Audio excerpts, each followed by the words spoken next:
Tem um vídeo do senhor aí que tá viralizando, né? Até porque isso é tema de canção. Me batiza com fogo, acende a chama. O batismo com o Espírito Santo e com fogo são duas coisas diferentes? Ou é apenas uma... Eu apanho muito por defender essa ideia, mas eu não tô sozinho nessa. Quem quiser pesquisar...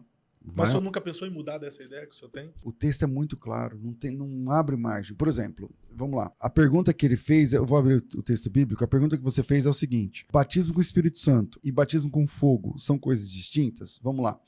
Tudo isso por conta de Mateus 3,11. Lá em Mateus 3,11, João Batista diz assim: eu vos batizo com água para arrependimento, mas aquele que vem após mim é mais poderoso do que eu, cujos sandálias não sou digno de levar. Ele vos batizará com o Espírito Santo e com fogo. Jesus vai batizar com o Espírito Santo e com fogo. O pentecostal clássico vai dizer, batizar com o Espírito Santo com fogo é bênção. Tá. As regras básicas da hermenêutica, da interpretação do texto, são, claro, a regra basilar, a Bíblia interpreta a própria Bíblia. Ok. Mas quais são as exigências do texto, as formas e exigências da interpretação? O contexto da palavra é o versículo. O contexto do versículo é o remoto. O contexto é o capítulo, o contexto é o livro, o contexto... Mas, numa sintonia fina, como que você interpreta um texto? Quem falou? Por que falou? O que falou? Para quem falou? Quando falou? É basicamente assim que você olha e fala assim, as respostas a essas perguntas vão te trazer a interpretação primária do texto. E aí, vamos lá. Mateus 3,11. Quem falou? João Batista. Para quem falou? Versículo 7 diz, vendo ele, porém, muitos fariseus e saduceus que vinham ao seu batismo, disse, raça de víboras. Agora, presta atenção que você vai mudar de opinião hoje. É sério.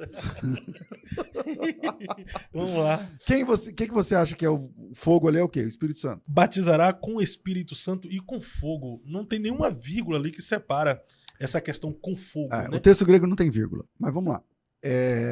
Não tem nenhuma vírgula na Bíblia. É que tá assim, dá continuidade de ser a mesma pessoa, mas de uma forma diferente. É igual, exatamente. É isso mesmo. É igual a mesma pessoa. João 14. Ele está em vós, mas virá sobre vós, né? E estará convosco. Estará convosco. Ele está Vamos lá. E estará convosco. Quem falou isso? João Batista. Tá comigo? Sim. João Batista. Para quem falou? Verso 7. Vendo, porém, muitos fariseus e saduceus que vinham ao seu batismo, disse, raça de víboras, quem vos ensinou a fugir da ira vindoura? Fariseus e saduceus, eles tipificam salvos ou perdidos? Perdidos. Então, João Batista... Quem está falando? João. Para quem está falando? Para perdidos. O que está falando? O que ele está falando? Raça de víboras. Quem vos induziu a fugir da ira vindoura? O que é a ira vindoura? A ira vindoura fala da condenação do juízo, É a perdição. Né? Versículo 8. Produzam frutos dignos de arrependimento e não comeceis a dizer... Entre vós temos por pai Abraão, porque vos afirmo que dessas pedras Deus pode suscitar filhos de Abraão. É o versículo 8 e 9, presta atenção. No versículo 8 e 9 está dizendo, não é porque você é filho de Abraão que você é salvo. Não é assim não, meu irmão. Versículo 10. O versículo a gente vai analisar o 11, eu comecei no 7. O machado está posto à raiz da árvore. Toda árvore que produz fruto é cortada e lançada no fogo. Que fogo é esse? É o fogo de destruição, né? Tem saída para ser outra coisa? Não tem. Aí entra o 11 que nós estamos trabalhando. Eu vou até pular o 11 agora, a gente pode voltar nele. Vamos para o 12. Ele tem na mão uma pá que limpará completamente a sua eira, recolherá o trigo no celeiro e queimará a palha com fogo que nunca se apagará. Que fogo é esse? Fogo do juízo. Então, no 12 tem fogo do juízo. No 10 tem fogo do juízo. Agora vamos analisar o 11. Porque ele tá falando de juízo no verso 8. Primeiro, para quem ele está falando? Perdidos. Depois, o que ele está falando? Não adianta ser filho de Abraão pelo ter sangue de Abraão na veia. Não é isso que resolve. É isso que ele está falando. Vocês precisam fugir da ira vindoura. Que é a ira vindoura? A perdição. Versículo 10. Ele tem na mão a pá... esse é o 12. O machado está posto à raiz da árvore. A árvore que não produz fruto é lançada no fogo. Que fogo é esse? Perdição. Ele está falando sobre perdição. O assunto é perdição. O assunto não adianta ser filho de Abraão. Você não é o sangue de Abraão que te salva, é o de Jesus. Entende? E aí ele está dizendo o seguinte, o machado está posto na raiz da árvore, a árvore que não produz fruto é lançada no fogo. Perdição. Aí lá no fim ele fala, ele tem na mão a palha e limpará a eira, recolherá a palha, o trigo no celeiro e vai queimar a palha vai ser queimada com fogo que não se apagará. Que fogo é esse? da perdição. Primeiro, por que só o do 11 esse fogo é de bênção? Ele vem falando perdição, perdição, perdição, perdição, bênção, perdição, não parece que se esse fogo for um fogo de bênção, ele não está falando coisa com coisa. Agora vamos analisar o 11. Eu vos batizo com água para arrependimento. Mas aquele que vem após mim é mais poderoso do que eu, cujas sandálias não sou digno de levar. Ele vos batizará com o Espírito Santo e com fogo. A gente começou a falar sobre batismo hoje, né? O que significa a palavra batismo? Pastor, o que significa batismo? A gente entendeu aprendeu que significa imersão. Batismo é imersão. Imergir. O que João Batista está falando aqui, pastor Fábio, ele está dizendo o seguinte, ó, eu batizo vocês com água para arrependimento. Eu vou imergir, pensa que eu vou imergir, colocar vocês dentro da água. Eu posso imergir vocês na água para arrependimento. Colocar vocês dentro da água para arrependimento e tirar. Mas aquele que vem após mim, ele é mais poderoso do que eu, ele não trabalha com água. Tanto que Jesus não batizava na água, quem batizava eram os discípulos. Aquele que vem após mim não trabalha com água. Ele não imerge as pessoas na água. Aquele que vem após mim, ele trabalha com o Espírito Santo e com fogo. Eu estou pregando para vocês. Vocês são fariseus e saduceus. Não é porque você é filho de Abraão que você é salvo. O machado está na raiz da árvore. Fujam da ira vindoura. O fogo está vindo aí. O machado está posto na raiz da árvore. A árvore que não vira, ele joga no fogo. Ele vai limpar a eira, vai colher o trigo no celeiro e a palha ele queima no fogo. Eu batizo com água. Aquele que vem após mim não trabalha com água. Ele trabalha com o Espírito Santo e com fogo. Pai, eu nunca tinha parado para analisar. Você entendeu? E olha que eu já discuti. Esse texto, eu já discuti. Esse texto é um apelo. O João Batista é o pregador. Esse texto é o apelo. Quem está ouvindo essa mensagem e quer se arrepender, eu vou conseguir imergir você na água. Mas Jesus não, ele vai imergir você no Espírito Santo. Se você quiser. E se você não quiser, ele vai imergir. Quem é o batizador?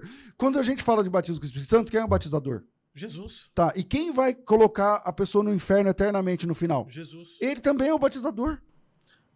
Interessante. Então, dentro dessa perspectiva aí, se o senhor tiver certo e pelo que falou aí não tem como a gente fugir dessa perspectiva, então por muitas vezes a gente está cantando na igreja pedindo o juízo e a perdição de Deus. Mas aí tá na conta. Não, mas aí tá na conta. Assim como quando a pessoa termina de orar e ela fala em nome do Pai, do Filho e do Espírito Santo, tá errado. Porque se ela tá falando em nome do Pai, do Filho e do Espírito Santo, ela tá falando com quem mesmo? Então, tá errado. Mas Deus é maravilhoso, cara. Não leva em conta a ignorância, Não. Deus nunca leva em conta a ignorância. Mas o texto, é claro, porque eles falam assim, não, mas não diz que ele vai batizar com o Espírito Santo ou com fogo. Mas não mesmo, ele é o batizador com o Espírito Santo e com fogo. Ele batiza com os dois. Mas se então, dentro da perspectiva, se o Senhor levasse em conta isso, ele já tinha fulminado mesmo de gente, os pregadores pentecostal, faz o Derrama apelo. O seu fogo aqui. Vem, Senhor, batiza com fogo, com fogo, com fogo. Mas veja que interessante. Em Atos capítulo 1, Jesus Cristo cita esse texto. Atos 1. Quando Jesus sobe para o céu, ele é elevado às alturas, em Atos capítulo 1 do Monte das Oliveiras, né? E quando Jesus estava, antes de subir, a última mensagem de Jesus, é o versículo 4. E comendo com eles, determinou-lhes que não se ausentassem de Jerusalém, mas que esperassem a promessa do Pai, a qual disse, de mim ouvistes. Porque João, na verdade, vos batizou com água. É o mesmo texto. João está dizendo, eu vos batizo com água. E Jesus está citando aquele. João, na verdade, vos batizou com água, mas vós sereis batizados com o Espírito Santo, não muito depois desses dias. Só com o Espírito Santo. E não tem fogo no texto. Por que não tem fogo? Porque ali era para a igreja. Acabou. Agora ele está falando com os discípulos. Mudou o auditório. O João Batista estava pregando para perdidos. E ele disse assim, eu trabalho com água. Eu posso batizar você na água. Mas quem vem após mim, não brinca. Ele batiza com o Espírito Santo e com fogo. O machado está posto à raiz da árvore. A árvore que não produz fruto é cortada e lançada no fogo. E ele batiza com o Espírito Santo. Ele lança a pessoa, ele emerge no Espírito Santo e no fogo. Aí quando você vai para a perspectiva de Atos 1, Jesus Cristo citando esse texto, reverberando o que João falou, né? Exatamente o texto. E, na verdade, João batizou com água. Mas vocês serão batizados com o Espírito Santo não muito depois desses dias. Cadê o fogo? Não tem fogo. E por que não tem fogo? Não tem fogo porque o auditório é outro. Agora ele está falando com seus discípulos. E qual é a promessa de quem se converte? Eu vou imergi-los no Espírito Santo. E o que acontece no próximo capítulo? A descida do Espírito Santo. Entende? Então, eu entendo essa ideia, tal, porque quando eu falo assim, pastor, o que é esse fogo? Esse fogo é a perdição. Ah, misericórdia, porque não sei o quê, porque a teologia nossa de cada dia já determinou que fogo é bênção. Ser batizado com o Espírito Santo é bênção, mas ser com o Espírito Santo com fogo é melhor ainda. É revestimento. Mudou de opinião ou não? Eu mudei. Cadê o pastor Elias Soares para me ajudar? Pastor Elias Soares, me ajuda aqui.